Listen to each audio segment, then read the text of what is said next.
الجزائر میں دنیا کی تیسری اور افریقہ کی سب سے بڑی مسجد کا افتتاح کر دیا گیا ہے۔ الجزائر کے صدر عبدالمجید تبون نے الجزائر کی جامع مسجد کا باضابطہ طور پر افتتاح کیا۔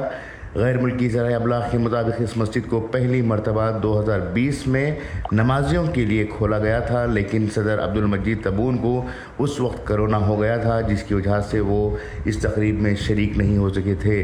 اس وسیع و عریض مسجد میں 1,20,000 نمازیوں کی نماز پڑھنے کی گنجائش ہے۔ اس خوبصورت مسجد کی بات یہ بھی ہے کہ اس میں دنیا کا بلند ترین مینار بھی موجود ہے، جس کی اونچائی 267 میٹر ہے۔ مینار میں لفٹ اور دیکھنے کے لیے ایک پلیٹ فارم نصب ہے، جہاں سے دارالحکومت اور خلیج الجزائر کا نظارہ کیا جا سکتا ہے۔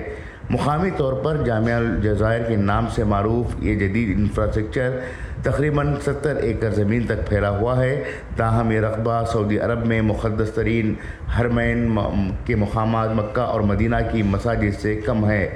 جامعۃ الجزائر کی لاگت $800 ملین سے زیادہ ہے اور اس کی تعمیر تقریباً 7 سال کے عرصے میں مکمل کی گئی ہے۔ مسجد کے اندرونی حصے کو انگلش کے انداز میں لکڑی، سنگ مرمر اور دیگر قیمتی اشیاء سے سجایا گیا ہے۔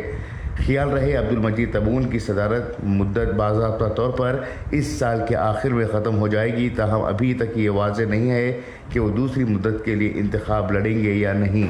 بیورو رپورٹ، انقلاب نیوز، جیریس۔